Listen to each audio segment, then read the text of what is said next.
Right, before I get into this video, I just wanted to give you a quick update on the channel, etc. And this is basically what this video is about.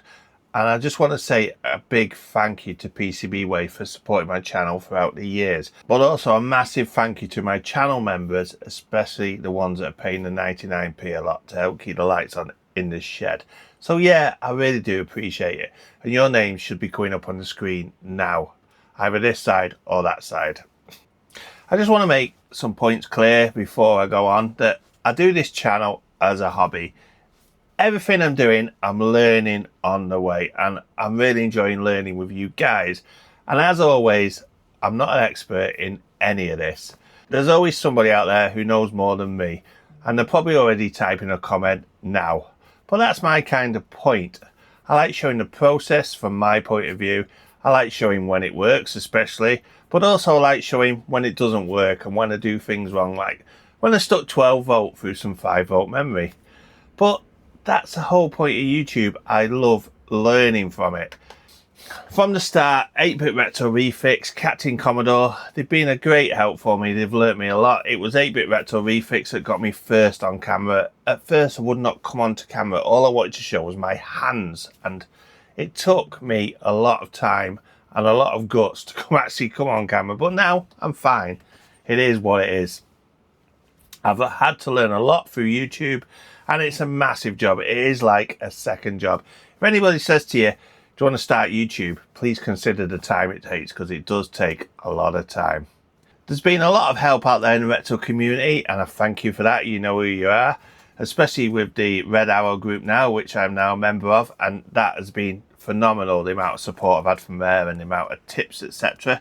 So again, a big thank you to you guys. Thank you to everybody as well who's watched, subscribed, and even stuck around.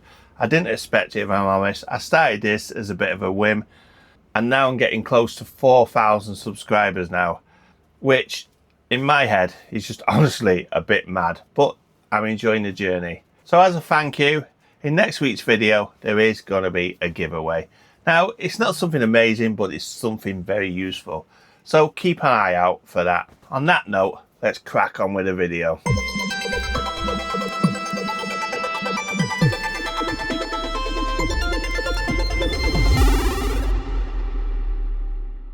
If, like me, you like building things, then make sure you pop along to PCBWay. They produce high quality custom PCBs perfect for replacement boards, prototypes, or even your own retro products. So once you've got your project you want to build, all you got to do is simply click Add to Cart, which is this big green button on the right hand side. Once you've done that, you're presented with this new page here.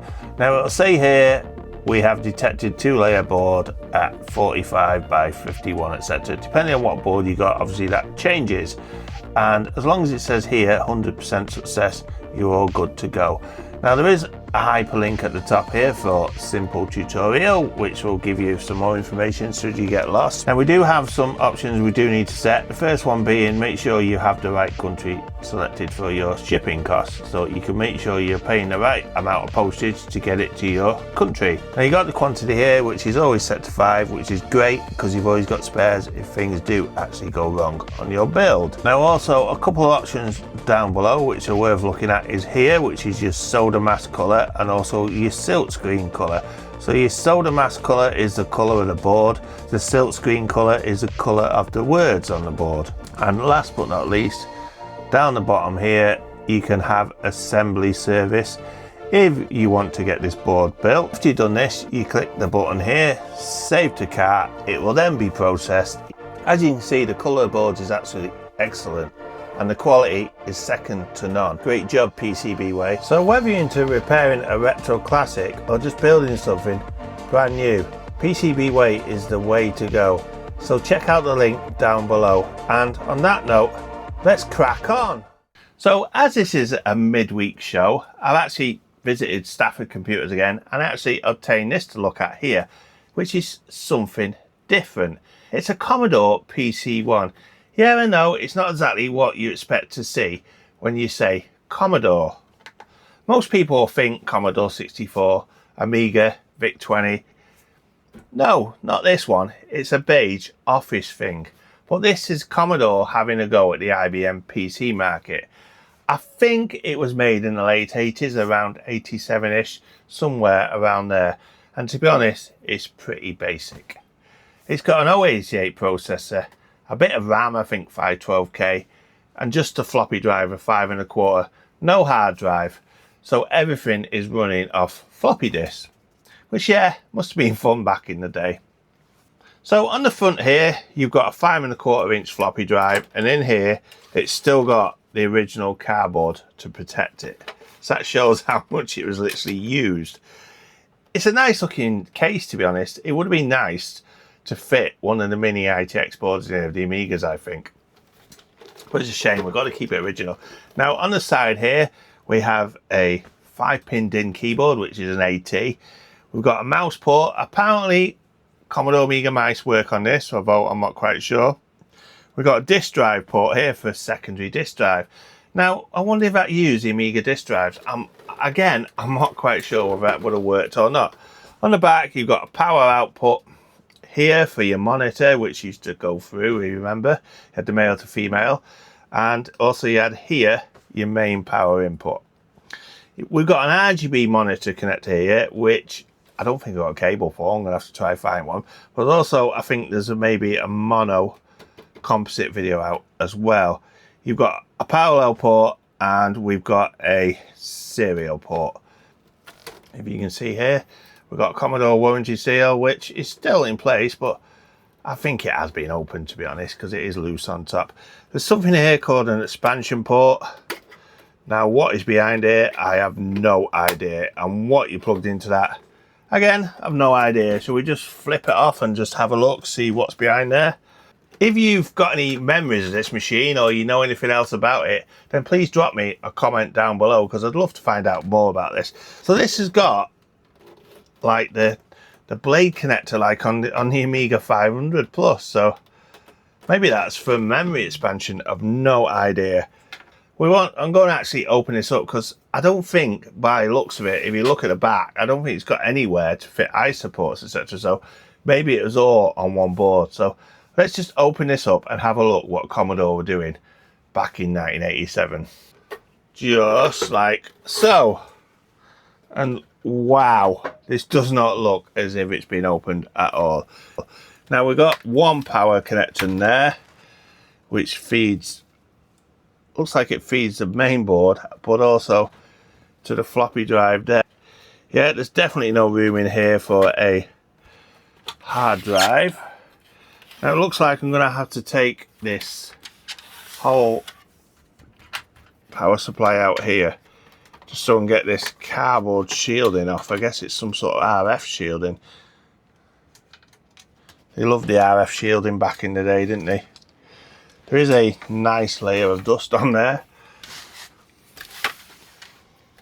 And again, we just need to take these two off.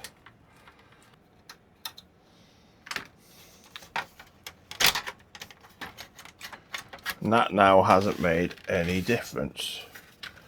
Oh yes, it has. It's allowed me to take this off. So it's just the one screw we needed to take off. And now we can see the main board.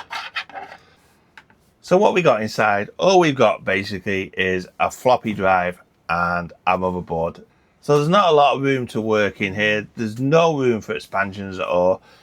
There is an expansion slot on here. So this probably explains why these weren't exactly upgrade friendly. I think, actually, I'm not 100% sure, but we'll figure it out as we go. But yeah, I'm not going to dig too deep into this one. I can see the CPU there. You can see the memory along here, a ROM.